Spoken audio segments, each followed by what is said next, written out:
Referral Diva, and I am so excited that you are all listening in today. And I decided about a week ago that I wanted to offer everyone who is coming to my live Fill Your Pipeline with These seminar a little bit of a pre-training to frame for you exactly what we're going to do during that training and give you kind of a mindset shift so that you'd be ready to come in and get the full benefit of the 3 hours that we're going to spend together. So hopefully you have all downloaded your Quit Prospecting, Get Referred Action Guide so that you can kind of follow along and fill in the blanks as we go while I give you this really exciting and valuable information about how you can start creating habits that will actually make your business start to pay you money. Because I don't know about you, but I have found through years and years and years of networking that there are just so many times when I go, I hang around, I talk to the same old friends that I talk to every other day of the week. I drink a glass of wine, maybe eat some cocktail weenies, but nothing really happened at the networking events. And I so often felt like I was just wasting my time. So I'm hoping that before we get started, I just want to give you a little background about me so you know who I am, where I'm coming from, and you kind of have a context for why I do the work that I do here in the world. So I started off as a teacher. It's been my first love. It's my passion. As my coach Alex Mondosian says, it's my dharma. It's kind of my cosmic duty to be a learner and a teacher, to be a promoter and a connector. And so my first job out of the gate after I graduated from college was to teach Spanish at an all-boys boarding academy. And that taught me a lot about endurance and strategy. So it was a great opportunity. And then I came out to St. Louis, Missouri, and worked on my PhD at Washington University, where I also taught undergrads. Had a couple of babies in the process and decided that I wanted to stay home with them. And so I started selling Mary Kay. And I was a really successful salesperson because to me, sales is just teaching, right? You're teaching somebody about the products. You're teaching someone to recognize perhaps that they have a situation that they could make better. And then you sell them the product that makes the problem go away. So I really enjoyed doing that. I was a super top salesperson. And then I decided I wanted to become a sales director. I wanted to be in leadership, and I wanted to go back to teaching, which is what sales directors in multi-level marketing companies do. And there was this one minor little problem, and that was that I had built my entire customer base cold calling out of the phone book and direct prospecting. We called it warm chattering in the Mary Kay world. And I was really, really good at that. But I didn't have deep relationships with a lot of the people that I was working with. So what ended up happening was, as I started to build my unit, I built my unit out of people that wanted to purchase the product at a discount, but they never really had a fire in their belly to build a business. And so I hate to say it, but pretty quickly I started buying my production. So I would hit production and then miss production, and then I would buy a bunch of products so that I could stay as a sales director. And the next thing I knew, I was like 20 grand in debt. And my very wise husband said, you know, that's kind of the limit for that, and we need to get that cleaned up. So what's your next move? And I was lucky enough to land a position with an educational franchise where we sold tutoring to high school kids and elementary school kids. And so my background in selling and my background in education they were really good fit for that. And for 7 years, I worked for that company. And during that time, I used word of mouth marketing, if you will, referral marketing, to first grow our ACT division from about $8,000 in my first year to almost $57,000 in my second year. And that was a significant increase. It was about 10% of the revenue that we generated for the whole year. So it was a nice uptick for the company. And then we dipped our toes in the water and we started a No Child Left Behind division. And I actually grew that division from $0 to $2.5 million in the span of about 4.5, almost 5 years. And I did it completely by word of mouth. So when it came time to make my next career move, that's when I decided to start teaching what I had learned in that Sylvan Learning Center environment, and learning how to build out a client base, build out a customer base, and build out a team using word of mouth marketing. And that's what we did. We had a very limited advertising budget. In fact, we didn't do really very much advertising at all. It was really all about making connections with people who could influence the kids to come and learn from us. And what I realized is that that's the ideal way to do business. It's when you've got people out there that are advocating for you, they're promoting you, they're helping you. That's where the real money can be made, and it's where the real relationships are made, and it's where the real connections are made. And I think as entrepreneurs, we actually have the obligation, if you will, to do what the conglomerates can't, and that's actually care. So you've probably heard it said that people don't care how much you know until they know how much you care. And I really believe that's kind of the space of the entrepreneur. So when we're out networking, the habits that I see a lot of people displaying when they're out networking are really actually sabotaging their success because they're cutting off connection from the very get-go. And so I really wanted to share with you today just kind of a mindset shift about how you're networking so that when you come and you work with me at Fill Your Pipeline with Ease, you're going to be really prepared. You're going to have your head in the game, if you will, so you'll have a jump start on really understanding these concepts. So got to tell you, I am a major fan of coaching and mentoring. So let me stop right there. Hi, Michelle. Thanks for signing in today. So Michelle Rydell is in our chat room today. So she'll probably be asking some questions, although her audio isn't quite cooperating. So she'll be chatting some questions. If you are watching but you want to participate, we still have some seats in the chat room. And all you'd need to do would be to go to the event page and just paste the big long URL into your browser, and then you too can hop into the chat, so you can join us there. So I love mentoring. I believe that having an objective eye on your business, having somebody kind of looking over you is just such a valuable thing for business. And so I'm currently engaged with the Larry King of Google Hangouts, if you will. His name is Alex Mondosian, and he enlightened me to 3 things which I wanted to share with you today, and I'm sharing this with his permission. The first thing is that we all face a predicament, a huge predicament in our businesses, because we all have an idea of where we want to be, right? Like we want to be right here. But where we are is down here. And so there's this gap between where we are and where we want to be. And we often try to fill the gap by doing more of the same stuff. But Einstein was right when he said that's the very definition of insanity.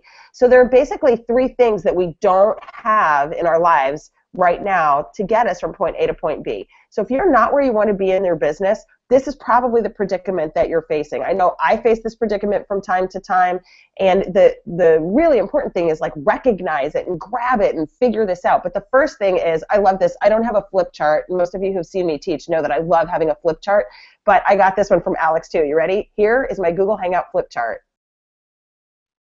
There it is. That's the first thing that we're lacking. We're lacking a skill set. So I think we can all agree the skills that got us to where we are aren't the skills that are going to get us where we're going. We have to develop brand new skills. Now, you can have all the skills in the world, but if you lack tools, if you're lacking the tools that you need to do the job, it doesn't matter how much skill you have, right? If you want to build a house and you know how to use a hammer and you know how to use a saw and you know how to drywall, but you don't have the tools, all the skill in the world won't help you build it. So you need skills on the one hand and you need tools on the other hand. And then the last thing that most small business owners lack is this: leverage. So what is leverage? Leverage is maximum productivity with minimum effort. Let me say it again. I learned this from Alex. I love Alex. Maximum productivity with minimum effort. Maximum productivity, minimum effort. So productivity is really about how much you can get done in the time that you have. It's maximum output for the time that you can put into it. But leverage is when you get lots of productivity and with less effort. And if you're out cold calling and you're out direct prospecting, that all depends on you. Like if you're not prospecting and you're not cold calling, then you're not getting customers if that's what you're relying on. So you've got to find some leverage strategies, because let's face it, most of us are entrepreneurs. We have we're us. We know we have us, and every now and again we can coerce a family member or two to help us out. And sometimes you might have a small team, or you might be able to outsource some of your work. But when it really comes down to it, you do the bulk of the work.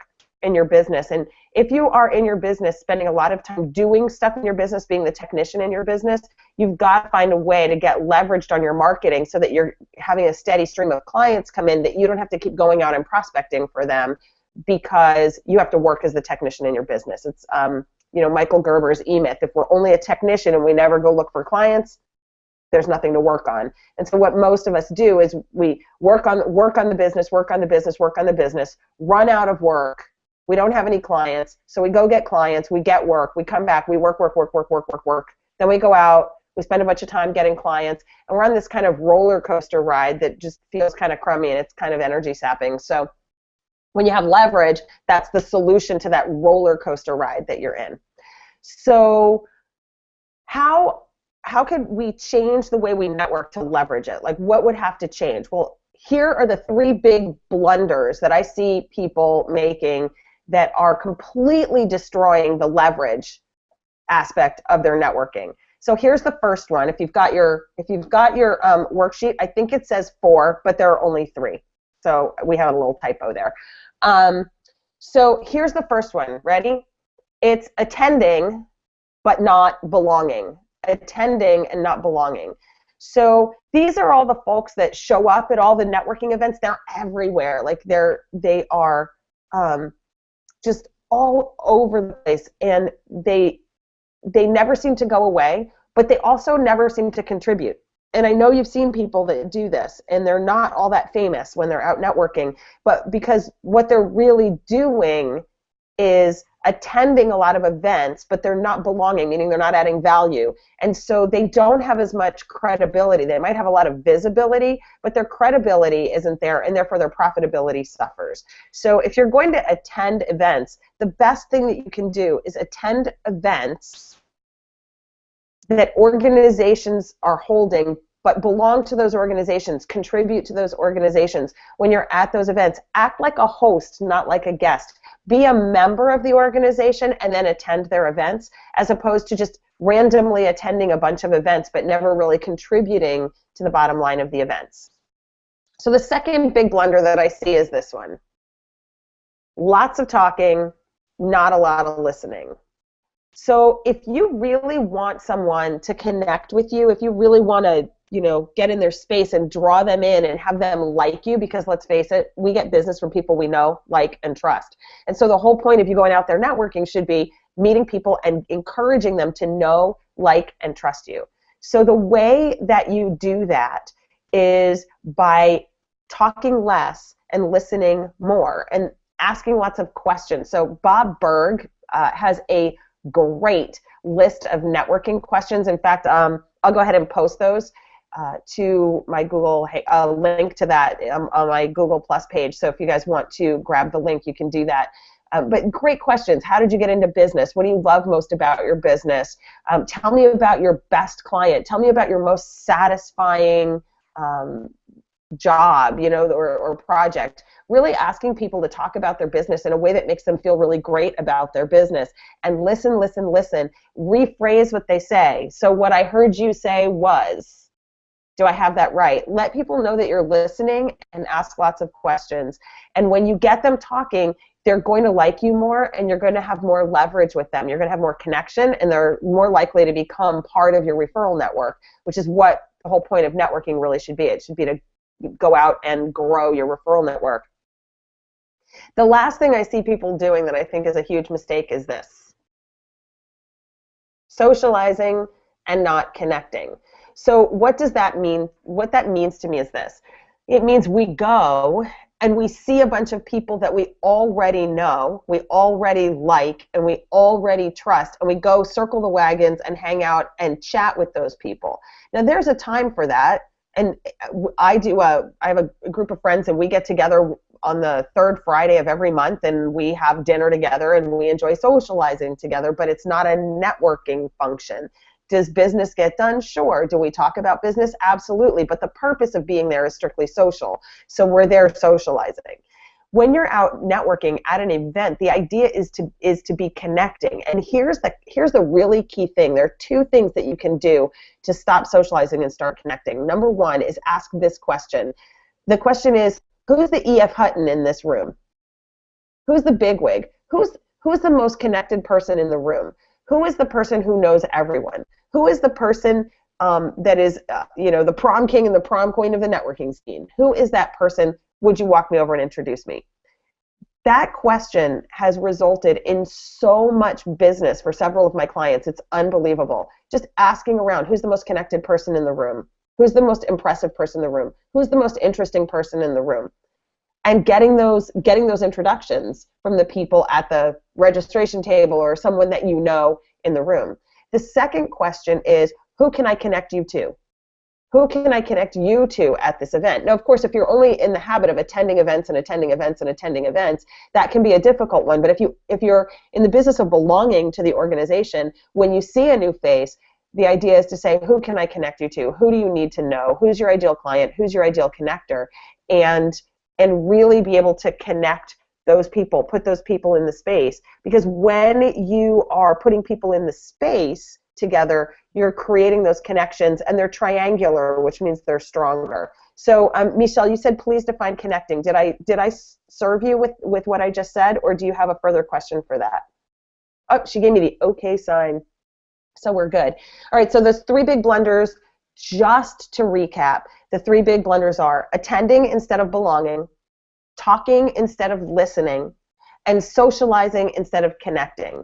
So if you really can focus on picking some organizations, fully belonging to them, listening to other people, asking questions, probing questions to get to know them, and then finally connecting people with other people, you'll be known as a connector, and people will start to seek you out and want to help you, so you'll help them. It's really the law of reciprocity. If I help you enough, you are going to want to help me. If I give enough value to you, you are going to want to do business with me. It's all about adding value first. In fact, let's face it, that's really what this hangout is.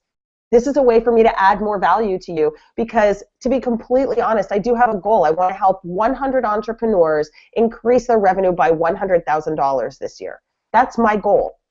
Is to create $10 million of additional revenue for my clients this year. So I want to add as much value to you as possible, so you know that I can help you get from where you are to where you want to be if I'm the right coach for you. I mean, it just makes sense that I would give you as much value as I could so that you could know me, like me, and trust me in advance.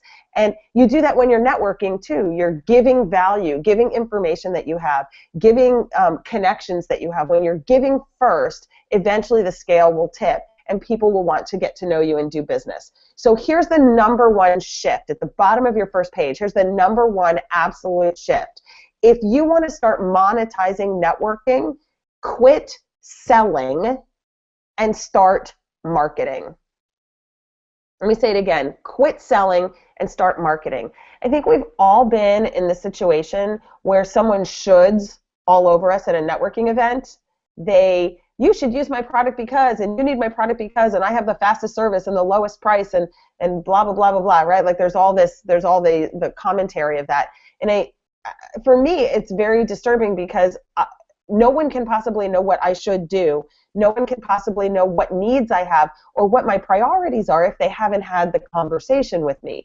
So when we're selling, we're kind of out on the prowl looking for someone who kind of sort of looks like they might have the problem that we solve, and then we pounce.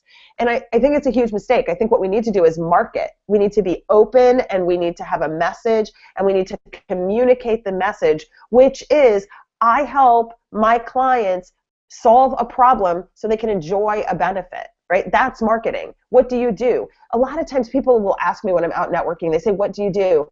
And I say, I'm in the business of introducing the people I meet to the people I know. Who do you need to know? And people look at me like, what? And I said, yeah, I'm going to introduce you to the people that you need to know. Who do you need to know? And a lot of times they wonder how I monetize that. But when I'm out networking, my goal is to be seen as a connector, because that is my trademark, right? So what's your trademark? What's the thing that you do for people that nobody else does? What's the one thing you do for your clients and you do for your network that no one else can do? And when people ask you what you do, that's the one thing that you market. I was watching a video blog this morning from a guy who was commenting that Sports Illustrated just fired their last 6 photographers.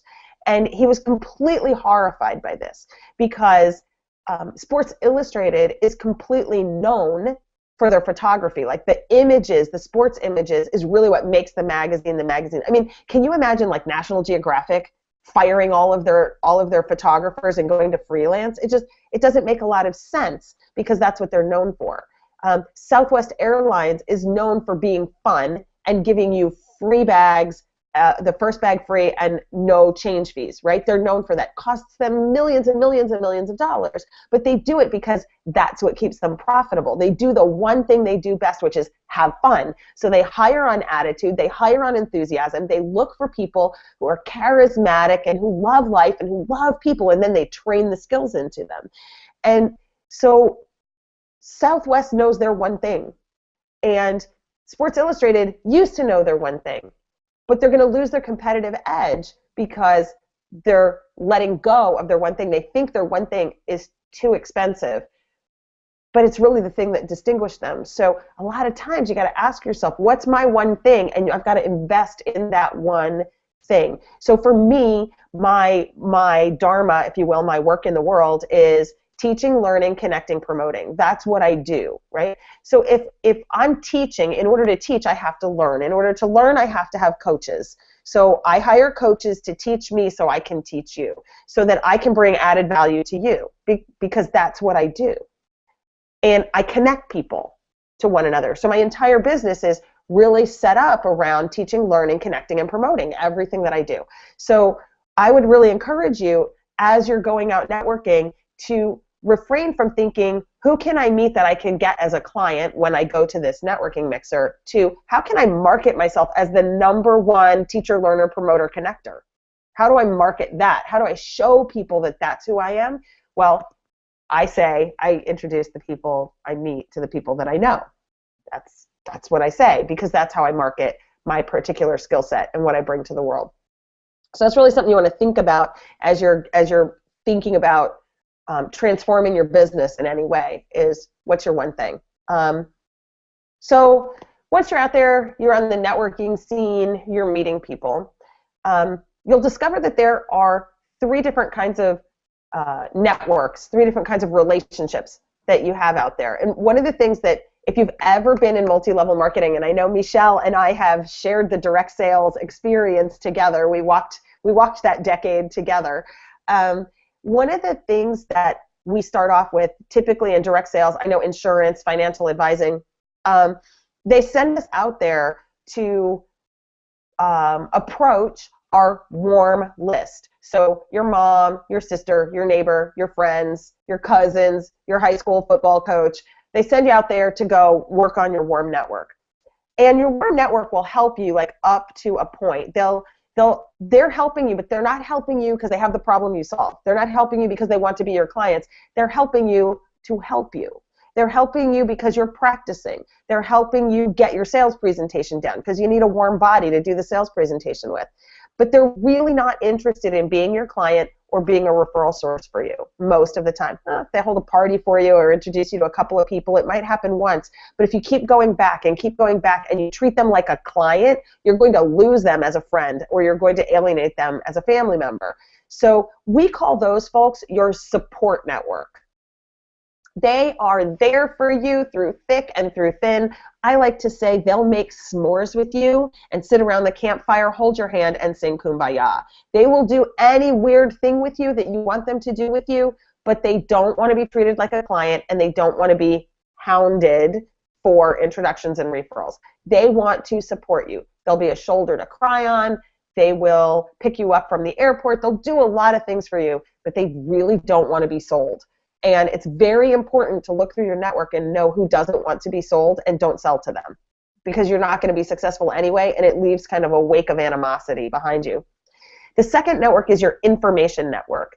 These are typically people that you hire, or people that you are encountering, like say a professional association. So they're people that are in your industry, or people that provide you services, a CPA, an attorney, those kinds of things, and they'll provide you with the information you need, trending, things that are important to you that will keep you current and keep you moving forward in your business and in your life. That's what they're there for, but they don't want to be your client. The third network is your referral network. And here's where you really can groom people like straight into a sweet spot. You find the folks that are in your referral network, and those are folks who typically see the kinds of clients that you want, but they help them another way. So there's sort of these symbiotic relationships. For example, financial advisors need estate planning attorneys because estate planning is part of a good financial package. Financial planners often need to have good relationships with property and casualty insurance because all the toys and everything need to be properly insured as a part of a good financial plan. So if you're in the elder care market, an elder care attorney, a home health service, and maybe a Medicare specialist, all these people, they're kind of walking around with the same kind of people, serving the same people. So they're seeing your clients every day.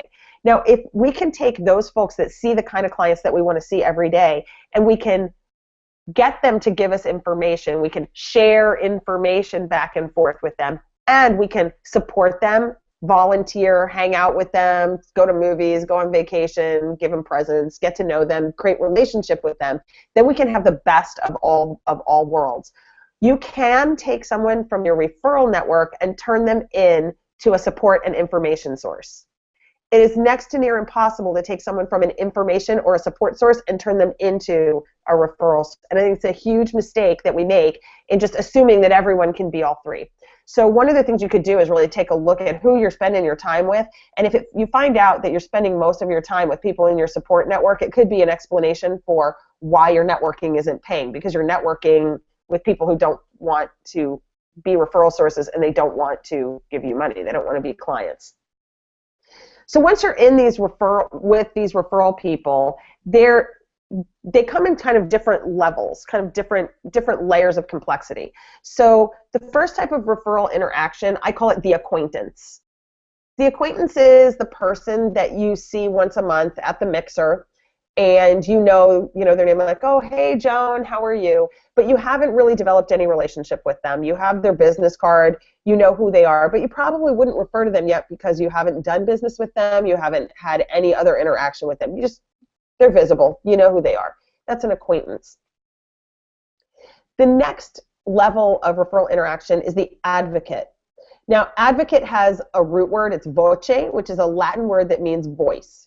So advocates know you well enough that they'll actually introduce you. So I have a lot of advocates. You should meet Virginia, right? You should meet Michelle. You should meet Susan. You should meet. They advocate for you. They put people in front of you. They talk about you. They create some buzz. They use their voice and they create some buzz, right? The third level of interaction is the ambassador. Now, the Webster Dictionary definition of what an ambassador is this. It is a high-level official who represents a government in a foreign land. A high-level official who represents a government in a foreign land. So how does this even begin to apply to networking? Let's think about it. It's a high-level connection who represents your business in networks that you don't belong to. Let me say it again. It's a high-level connection that represents your business in networks that you don't belong to. That's what an ambassador is. When an ambassador is networking, they're networking to find you business and find you referrals and find you connections that you need to help your business grow. And that's leveraged, you guys. Remember, we talked about you need skills, tools, and leverage. So when I'm working with people, I am absolutely teaching them how to be great brand ambassadors for the people that they want in their circle, and I'm teaching them how to train those people to be ambassadors for them. I'm teaching people how to move people from acquaintance to advocate to ambassador. Now, there's a fourth level of relationship, and I call it affiliate, the affiliate relationship.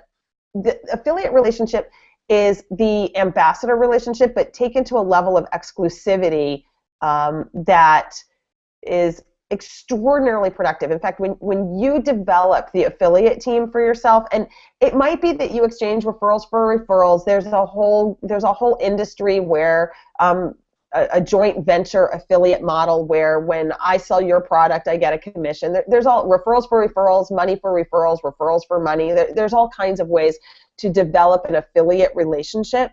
But at the end of the day, the affiliate relationship is you're in business with this person one way or another, and you have discussed and contracted the currency of exchange, whether that's referrals, whether that's favors, whether that's money. You've hashed that out, and you have an agreement. Typically, I like agreements in writing for affiliate relationships. So it's very clear, exactly what you're looking at. In fact, I have 2 clients right now. Both of them are tax preparers. They're tax professionals. One of them is a former IRS agent, and the other is an enrolled agent. And they met at one of my workshops and have been in several of my programs together. And as a result, what they realized was the stuff that she wants to work on is too small for what he wants to work on. And the stuff that he wants to work on is too big for what her wheelhouse, for what she feels really comfortable. But they're both getting both kinds of clients. So they're creating an affiliate relationship where they're pooling expertise and where they'll shake all that out. So if Andy gets somebody that is a better fit for Vicki, then he's just going to pass that person on to Vicki, and Vicki's going to pass people on to Andy, and they're going to have this sort of exclusive relationship that in the end is all going to even out, and they are working on their affiliate agreement. How does that look? What do we do with each other? How do we treat each other? What are the rules of engagement? So you can have 4 levels of referral engagement. And what's really important is to be meeting people, making acquaintances, deciding, I really like this person. I'm going to turn them into an advocate, spending enough time with them, doing things for them, showing them your work. Your clients oftentimes can be some of your best advocates, right? So you want to teach people how to speak about you. Then you want to take the best advocates and turn them into brand ambassadors. Give them something to do. One of the things I do with my ambassadors is I create tickets to my live events. And I probably should have one that I could show you right here. But I go to Ticketmaster.com. It's a great resource. Create a custom ticket. And I create tickets for my affiliate pipeline with these events. And my brand ambassadors order tickets. I send out tickets, and they distribute tickets for me. So they're working on my behalf. Right? They're giving out tickets. They're telling people about it. They're out in networks where I'm not representing my brand. It's the coolest thing ever, right? But you got to have the tools for that. Remember, you need skills, tools, and leverage. So you can have all the skills and all the tools, but if you don't have those brand advocates, ambassadors, and some affiliates working on your behalf, you just don't have the leverage you need to market your business by word of mouth, because you are only one mouth, and you need a lot of mouths talking for you. Does that make sense? All right. 98% of businesses rely on referrals. Small business, solopreneurs, small business owners, come on, we all rely on referrals. But only 3% have a written plan, a documented written plan for getting there. So without a plan, how do you know where you're going? How do you know what you're going to do if you don't have a plan? It's like saying, I want to go on vacation. If I just say I want to go on vacation, and I don't know, decide, do I want to go to a cold place or a warm place? Do I want to be in the States? Do I want to go abroad? Unless I start asking some questions about my preferences and what I really want to do and make a plan for it, you know what? I can sit in this chair and want a vacation, and I could probably dry up and turn into a mummy, because nothing would ever happen unless I created a plan for that.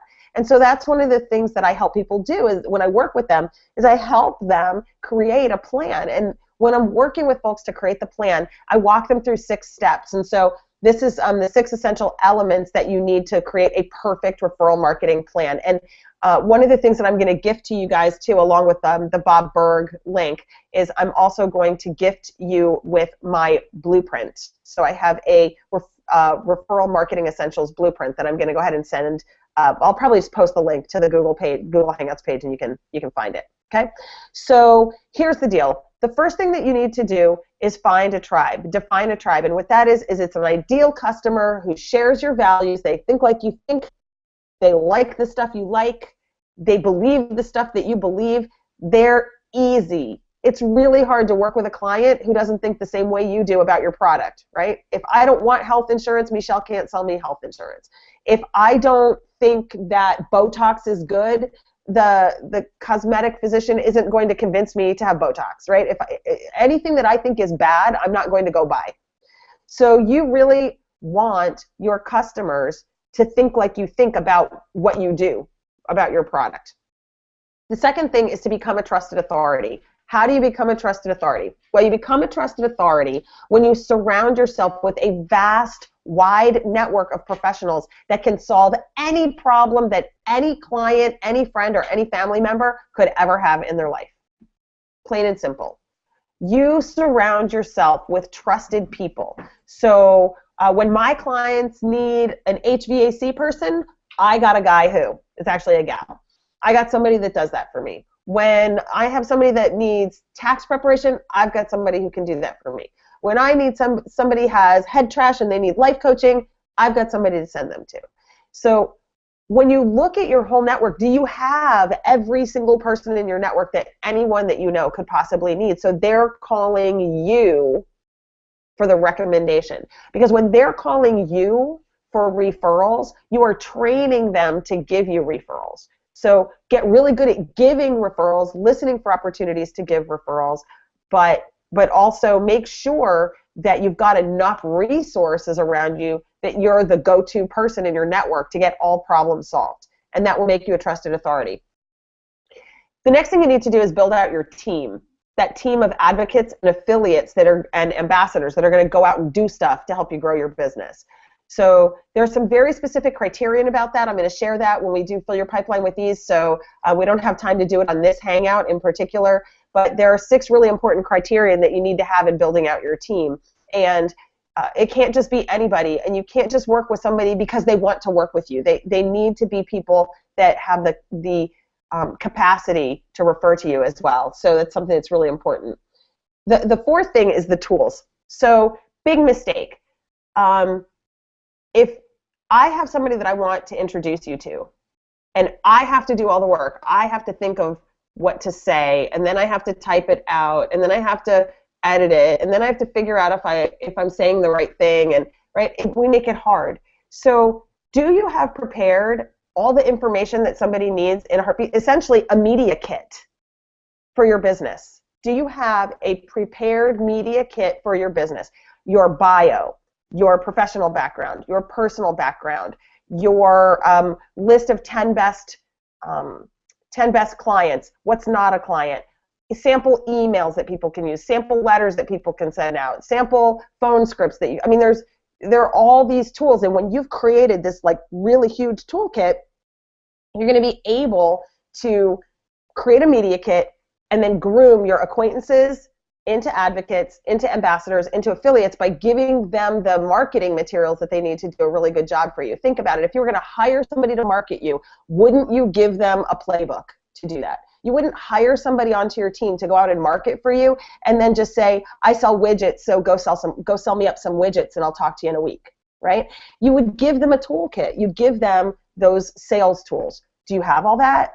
Is that all ready to go? So that's something that we do, and I do a program called Power Up Your Partnerships, and we've got all the templates and all that stuff. It's really quite cool, and we do a lot of sharing via Google Hangout now. We used to do it by the phone, but I think I like this Google Hangout thing. So it's going to be a lot more intimate, and I like it.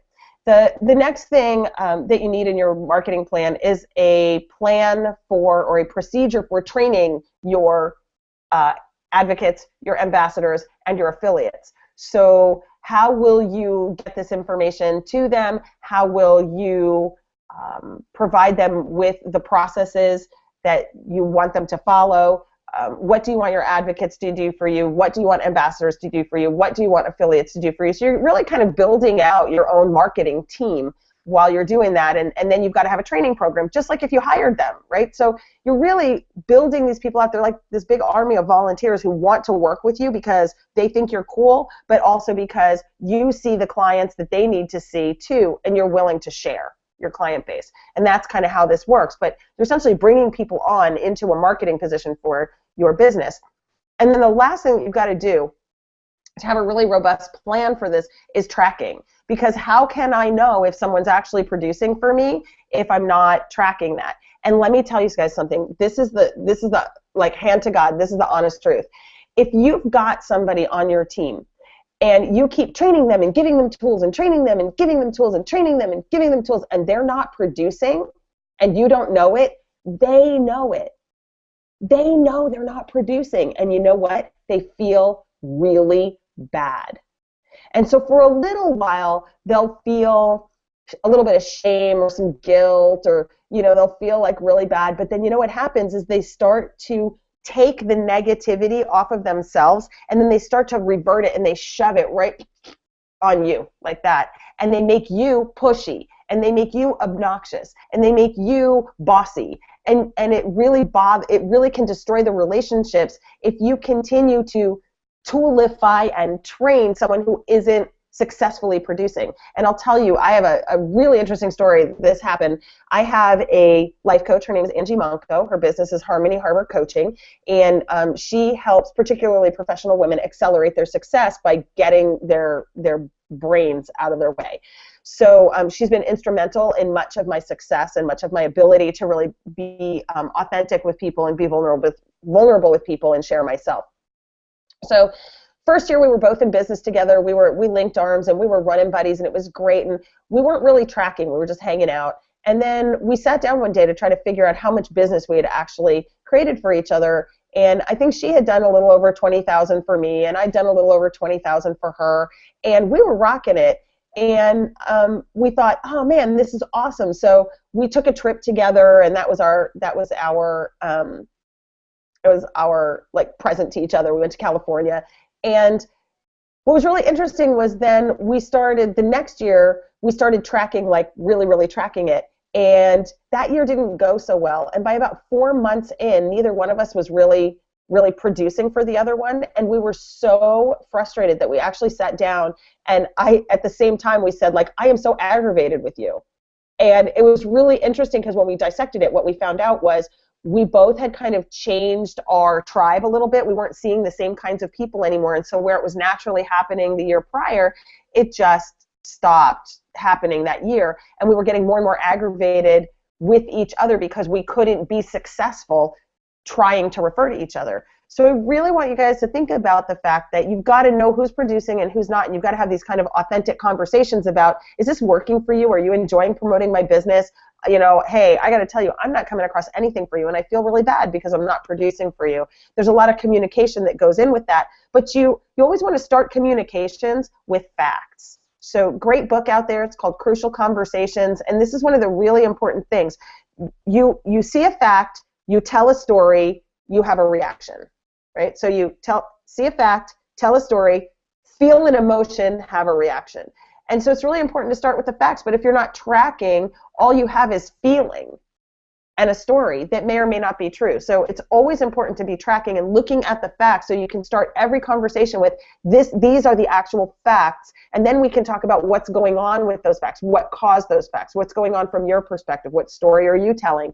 But it's important to the communication in referral partnerships, because these are partnerships and people are in partnerships, that we track so we have a baseline for having great communication. So just to review, 6 elements. First, your tribe. Who do you serve? 2, who else serves them? Who else are they going to need? Do you have a robust referral network, a robust team of professionals that you can use all the time reliably to solve people's problems? Have you trained a team? Have you selected a team of people that do business with your perfect ideal client and are willing to share their customer base with you and promote you to their clients and to their network? Third, do you have tools for that? Do you have a media kit, a sales kit, prepared, ready to go? Do you have a way to train them, a process for that? We do. It's called Rise Squared. I teach it at a referral rally program that we do. But do you have that? Because if you don't, we have it. I can share it with you. And the last thing is, are you tracking? Do you really know what people are producing in your life so you can invest more time and more resources with the people that are helping you and take the pressure off people that aren't as successful? They'll thank you for that, but you got to track first. So we're getting ready to close here. I'm hoping you're having some ahas. I'm going to take a little time out and ask Michelle. Michelle, you have, let me see something. I think that you might be able to unmute yourself and talk. Can I hear you now? I can't. Okay, you'll have to type. So I'm just curious, do you have any ahas or questions about anything we've done so far? She's typing. Are you typing? Yeah. She said she has tons of ahas. Would you want to just kind of share one with everybody that's watching?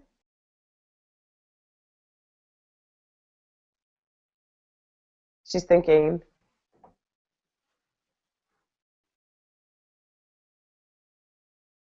Oh, here it comes. She's typing. She's typing. The media kit. Okay. Yeah, the tools, right? Like having something prepared so people can help you. And you know what the best thing about having a media kit is, Michelle, is that when you have one, people don't say stuff about you that isn't true. They don't make promises that you can't keep. Because that can be a huge credibility buster. All right. So she says, I'm from direct sales. That is so obvious and brilliant. Thanks, Michelle. It's crazy, right? That we just don't think about developing those systems. And the really great thing about that toolkit too, you guys, is that as you kind of leverage your business and expand out, you're going to be able to give those media kits out to people that want to come on and be salespeople for you or work for your company as you start to build an infrastructure underneath yourself so that you have more support and you can enjoy your life a little bit more. So let's talk about the 3-step formula for personal and professional transformation. The first one is Genius Insight. I think I even have a card about this. Hold on. I do. It's right here. Genius Insight. Okay? So what Genius Insight is here's a Genius Insight from Michelle. Develop a system so that it's specific to your tribe, who you are, and what you want to create, right? That's like an aha moment, right? So anytime we have an aha moment, Genius Insight, and you can get them a million one ways. You can get on a Google Hangout with me, you can listen to podcasts, you can read books, you can go to workshops, you can go to seminars, you can fly across the world and spend 5 days at a forum. There are lots and lots of ways that you can get Genius Insight. But if you stop there, nothing changes. Nothing changes from Genius Insight. Like, wow, great idea. And then you just go back and do the stuff that you've always done. Change is hard, and environment wins every time. So you've got to change your environment. You've got to take Genius Insight, and you've got to change your environment. And what it takes to change your environment and how quickly you transform depends on your speed of implementation. How quickly you can implement an insight. Okay? Let me give you an example. So, oops, my computer just went crazy here. There we go. So oh gosh, when was it? Maybe it was in November. My friend Nancy Juten, who has a product called Bye Bye Boring Bio, and she makes your bio really snazzy so that when people come to your website or read the back of your book jacket, they want to buy you. They want to be engaged with you. And she's brilliant, really smart PR lady. And so she did this hangout. She co-hosted a hangout with Alex Mondosian, who's the Google Hangout guy. Now, Google Hangouts is like total Genius Insight for me because a lot of people in my industry, in the information industry, use webinars to promote their products and services and to disseminate information. Well, see, here's the thing. I need an easy button. You know those big red easy buttons? I need like one on the left side and one on the right side. If it is complicated, I don't want to do it. And so for me, what was very complicated for me was creating all the slides, creating all the PowerPoint, and then voice syncing it, and then trying to get it all to work, and then trying to get it uploaded, and it took forever. Like, it was crazy, and it just made me nuts, and I didn't want to do it, so I just didn't do anything. So when I got on this hangout with Nancy, I thought, oh my gosh, this is totally the medium for me. I love it because I can see people, I can interact with people. You guys can see me and get a feel for who I really am and where I live. This is my dining room. There's my pretty wall in the back there, and that's my TV. My kitty's up over here, and my dog is laying by my side. Like, you can really get a feel for who I am. And it's effortless for me because all I have to do is create an outline and then share my thoughts with you, which is really cool. So, hi, Michelle, I see you're back. So I got on that hangout, and then Alex offered us another quick hangout, kind of how to do this process.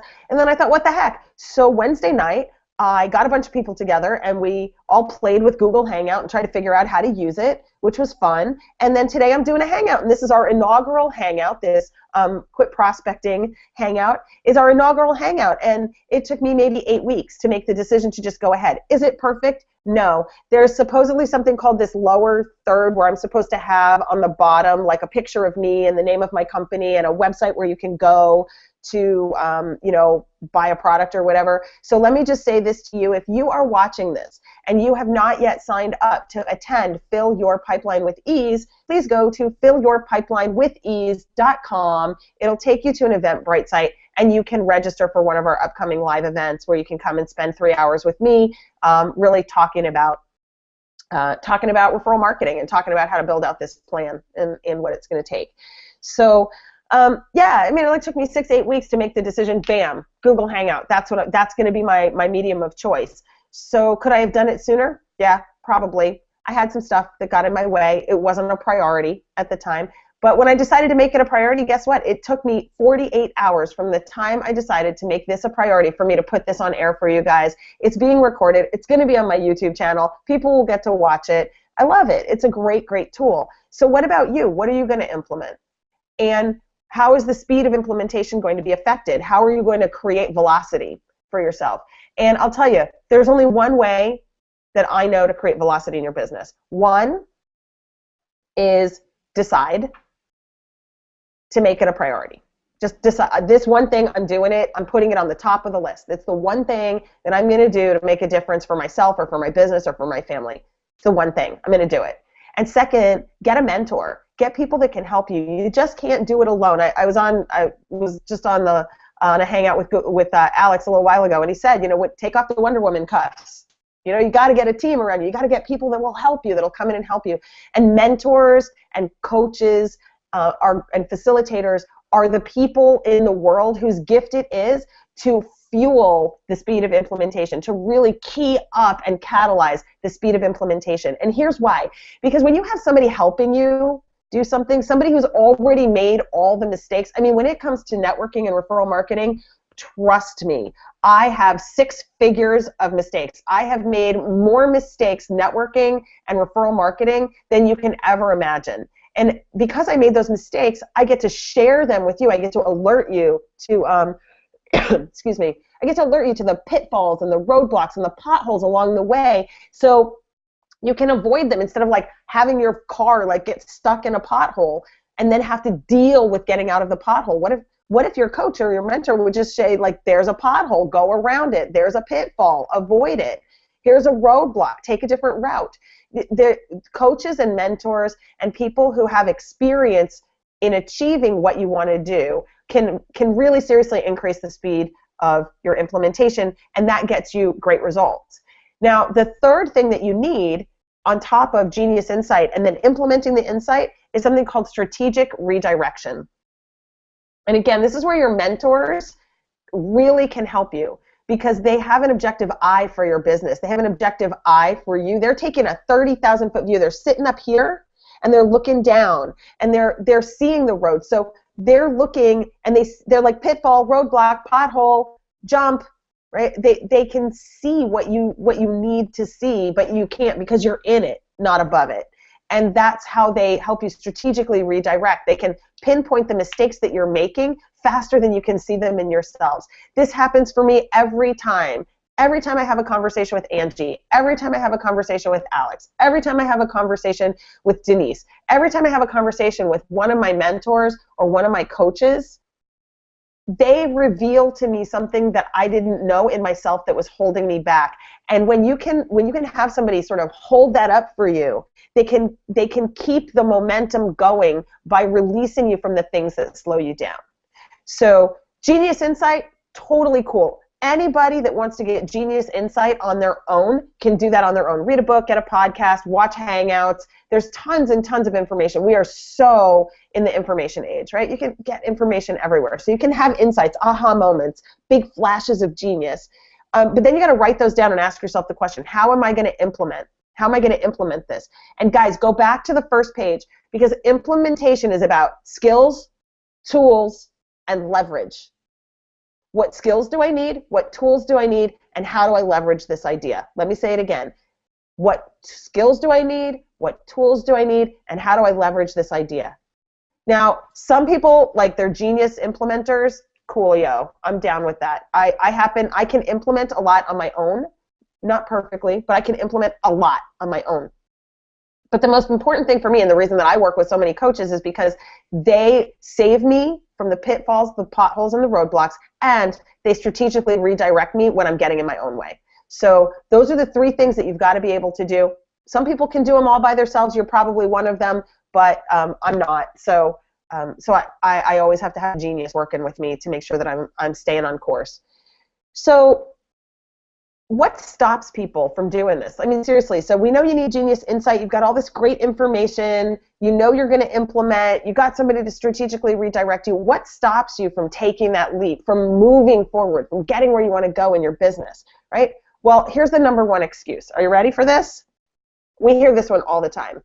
No money, no time. No money, no time. Well, guys, you have to ask yourself, do you really have no money?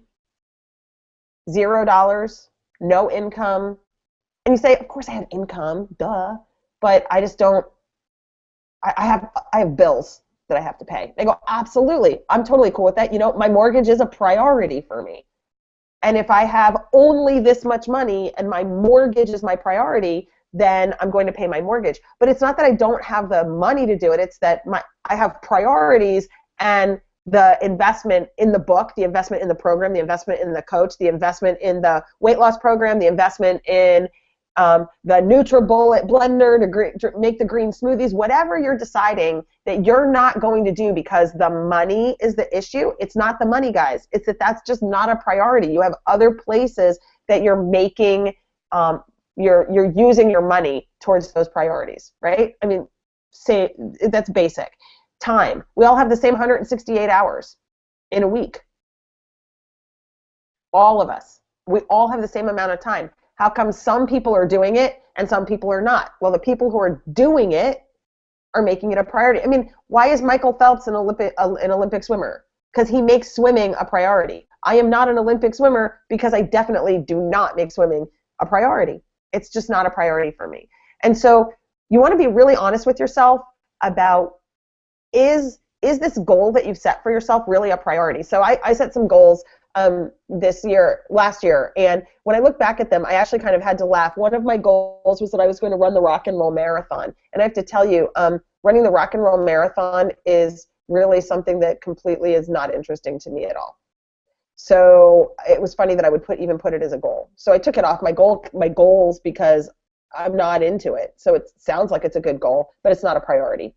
So rather than setting goals, set your priorities and then make your choices according to your priorities. So if growing your business is a priority, then set it as a priority and ask yourself, what things am I currently doing that don't align with this priority?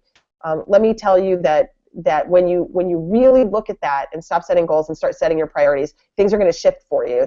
It's a major shift when you stop using time and money as your excuse. I personally also use my family as an excuse, particularly my spouse. Oh, he won't like that. It'll stop. My kids will suffer. I use true, not true. I don't know. I tell myself that story. I get called out on it a lot. And so you got to ask yourself, like, what are the stories that I'm telling myself that really are showing me that this isn't a priority? And then just admit it. Like, it's not a priority right now. I don't want to. And be honest about that.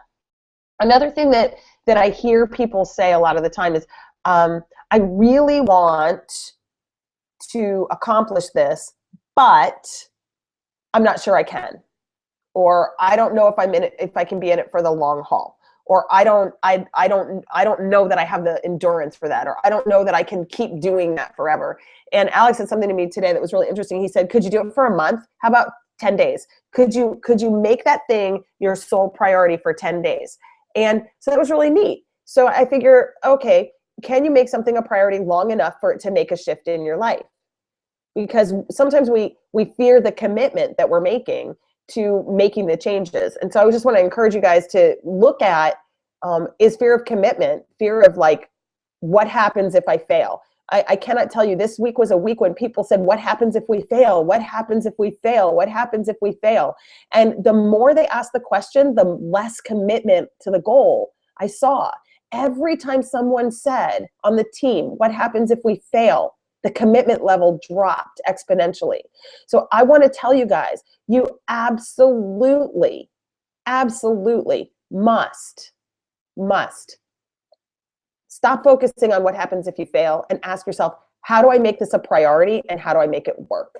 So if you're growing your business and that's what you need to do, that's what you want to ask. And when you're coming to Fill Your Pipeline with Ease, with that question in your head, what is my priority and how do I get there? The answers will start to show up for you. You'll start to hear things that will help you make it work for yourself. And then the last thing that I want that is an excuse is lack of discipline. I hear so many people tell me that they don't have discipline. And my answer is always this: do you brush your teeth twice a day? Do you take a shower every day? I mean, we have these little disciplines built into our life and we don't even think of them as disciplines, but we all have discipline. We all have it. So every single person has the time and the money to do what's a priority for them. Every single person has it within themselves to commit to doing what's important to them. And everyone has the discipline to do what's important to them. It's just a question of really turning it into a priority. So guys, we're at 2 o'clock now, and I'm going to take this break, and I'm going to tell you that I can't wait to see you at Fill Your Pipeline with Ease. I do hope that you got some value out of today. If you are watching, and you did, if you would go to my Google page and go ahead and comment, or go to YouTube. My page is Rev Up Your Referrals. That's my page. And just comment on the video. What did you get out of today? What was your big aha today? And then I'm going to ask you to do one more thing for me. I'm going to ask you to take your one aha and really think about it and bring it to me at Fill Your Pipeline with Ease and tell me what's the thing, what's the priority that you're going to put in your life in the next 30, 60, 90 days to make a change in your life or make a change in your business that is going to help you realize your potential and really grow your personal self, and grow your business, because I think all of that is so valuable. And I hope I get to help you do that. If not me, I'm sure that there's somebody out there that's going to do that for you. Just know that when I see you at Fill Your Pipeline with Ease, I'm going to give you some more great information and some more specifics about how to grow your network and how to structure your referral marketing plan so that you can experience success and quit prospecting and start getting referred. So until we meet again, either in the Hangout or in person, be remarkable.